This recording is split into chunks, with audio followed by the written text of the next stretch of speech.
Hey, thanks for clicking on the video.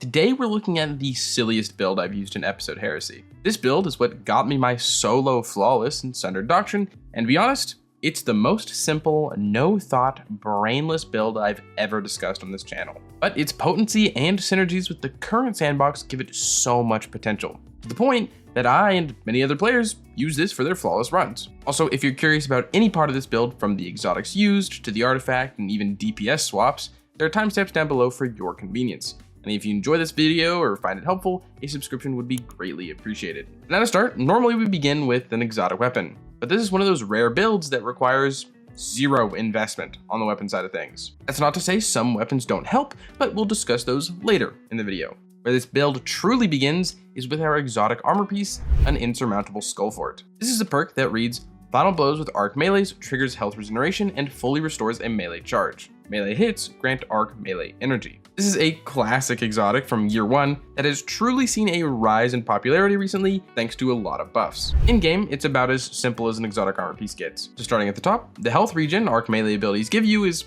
pretty good. Unlike standard regen, you can actually see it persist just a bit even after you take damage. This, compounded with some of the other things in the build, kind of makes us unkillable. Now, the next part, you can see our abilities fully refunding itself on kills. This will happen with shoulder charge, thunderclap, and ballistic slam. No wacky performance there. But then there's also the partial refund on melee hits. When using any of those three abilities, you're getting 50% of your melee back. Granted, that's per melee. Unfortunately, we can't cheese this to get a full refund with multiple hits. But we actually don't need to cheese it, because we have the lesser known effect of insurmountable skull fort to discuss. Our base melee counts for the partial refund. We can see it here as we spam punch, we're getting 5% back per hit. Now, while that's 10 punches to get back the remaining half of a melee charge, we can bump that up to 15% per hit, as you see here. And that makes it only like 3 punches to get 50% of your melee back. But as for why that happens, we need to dive into our subclass, which will start with our abilities.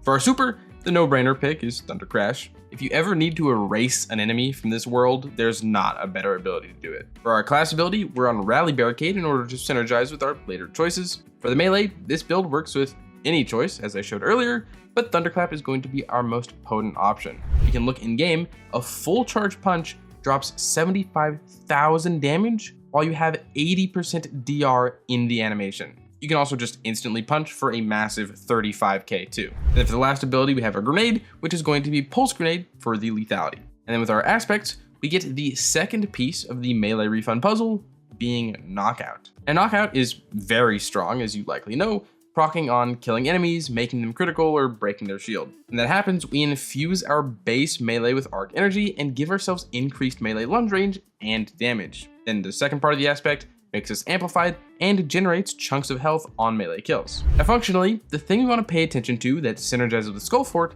is that knockout melees pseudo count as arc melee abilities. So whenever we have knockout, any melee hits give us 15% melee back, which is exactly what you saw earlier. As for the rest of knockout's effects, the increased damage is very nice. It gives our base melee double damage, going from 10.6k to 21k, and then our charged punch gets a 50% increase, making our melee deal 112,000 damage when fully charged, and then also 56,000 with no charge, which is still a lot. But then Knockout also starts health regen and gives health chunks, which stacks with Insurmountable too. So this build has a ton of self-sustain. But all those bonuses aside, we still have our next aspect, which, as a means for some versatility in the build, we're running Storm's Keep. This aspect doesn't need much introduction, as it's really been the fixation of this episode. But as you likely know, we pop our barricade and we begin building bolt charge stacks. Then while behind a barricade, weapons can discharge those stacks, giving you lots of damage. If you've seen anything on the hundreds of Storm's Keep builds out there,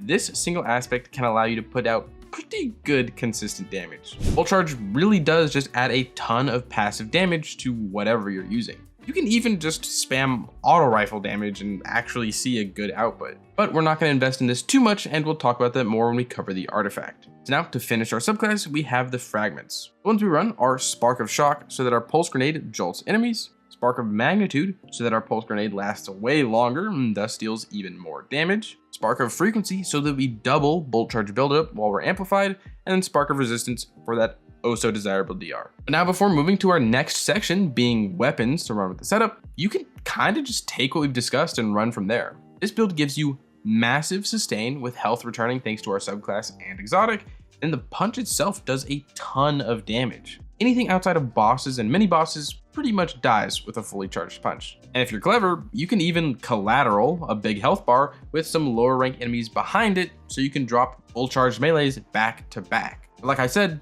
this build still has a lot more to it. Weapon wise, you can run anything you want. Remember that for boss DPS or in long range engagements, you're going to rely on Rally Barricade and Storm's Keep. Great pairings are the standard meta options right now. Queenbreaker, Choir of One, even Lord of Wolves if you're close enough. If you want to spam barricades while running around, a particularly fantastic weapon would be Pyroelectric Propellant, as that can roll Strategist plus jolting feedback. But other strategist weapons work well too, just kind of run whatever you want. All in all, cater weapons to your activity, and then next to weapons is armor. Stat-wise, in order, resilience, recovery, discipline, and strength. It's fairly standard investment. For the armor mods though, Helmet is going to have 2 hands-on for a metric ton of super energy on melee kills. Arms will have 2 heavy-handed so we can spawn an orb from melee kills. We have 2 mods for the shorter cooldown of 5 seconds between orbs. Chest is for resists. Legs will have a recuperation so we get a chunk of health back when picking up orbs. This paired with all the health regen on melee kills will kind of guarantee our survival. But then for some ability regen, Insulation for some class ability back,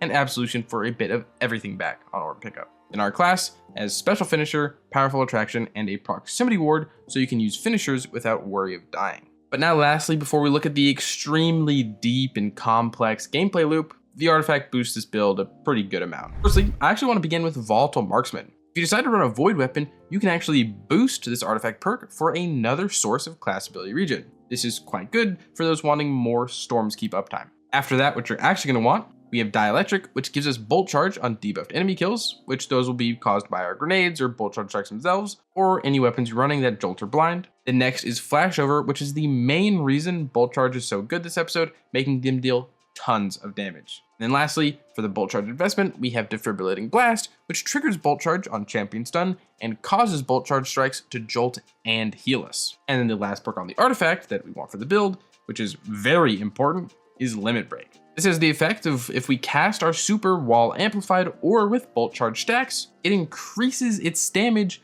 by 30%. And yes, that can stack with Curious. So yeah, the artifact essentially fills out the rest of our build to be able to benefit from bolt charge and increase our super damage, while everything outside of that is melee focused. I do also want to mention that with Limit Break in mind, you can just swap to Curious when dealing DPS against bosses or whatever. This is the strat myself and others use for optimal damage when tackling raid and dungeon content with this build. And like I said in the beginning of the video, this is what I did to get my solo flawless of Sundered Doctrine. First try, might I add. Mainly though, I don't want you to think you're locked into just thunderclapping everything. Bolt charge and your super is an insane amount of DPS that you shouldn't overlook. Now, with all that said, our gameplay loop is pretty brainless. Walk up to a group of ads and thunderclap them. Kills with thunderclap, refund it thanks to Skullfort, and after your first melee, knockout should be procced, giving you increased damage. Chain this damage increase into infinite melees and infinite knockout. You can usually just insta-melee low-rank enemies, but remember to charge and get that 80% DR when you see anything kinda healthy. If you ever lose your melee against something with too much health, 3 regular melees will restart the loop. Every melee kill you get is going to be spawning orbs and healing you, so get aggressive if you want to stay alive. If you enter a boss room or face a particularly tanky target, make sure you're amplified or have bolt charge and just drop a T-crash. As a reminder, thanks to our mods, you're going to regen your super very quickly. Don't hold it. And then if you find yourself in a long range engagement or against a very, very healthy boss, drop the barricade for easy bolt charge and some free damage. You can also just drop your barricade while running around, as all the orbs you get will give that barricade back. Again guys, this build is so simple and just so potent right now. If you're an Arc Titan bored of spamming barricades, maybe it's time to start spamming melees. And I think that's everything I wanted to say. Again, there is a dim link down below, so you can just take this build and grab it and go. But thank you for getting this far into the video. Your viewership means an absolute ton. I haven't said this in a while, but we're on the road to 15,000 subscribers, so thank you guys so much for the support recently. If you want to support me and support the channel, a like, a subscription, a comment goes a very long way. I'd actually really like to hear what builds you guys are using recently, as I've had a lot of fun experimenting. Also, I'd like to shout out my members. There's only a couple of you, but thank you so much for going the extra mile. And of course, if you want to support me and support the channel, but you can't think of a comment down below, original Arc Titan, because if you kind of think about it, that's what this is. We had a year 1 build, and now it's come back to us. With that, as usual, I hope you are having a great day, and I hope to see you around.